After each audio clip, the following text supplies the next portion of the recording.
Connect your Xbox controller to PC. All you have to do is hold the power button on your controller and then select this button right here, which is the connection icon. You'll notice that it's going to be blinking pretty fast. And then on your computer, all you have to do is go to add device under the settings and Bluetooth mode. And once you're there, select Bluetooth. Then you'll see Xbox wireless controller as your input. And then it should connect to it. Just takes a second or two. Try connecting again. Let's try the other controller. Oh yeah, now it says connected.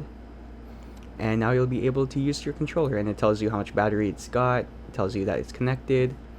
And let's go do a quick controller test. You can connect your gamepad and press your buttons. Now it can tell that I'm using my Xbox controller, and it can detect it right away. So that's really cool. There you go. Now you connected your Xbox controller easily to your computer.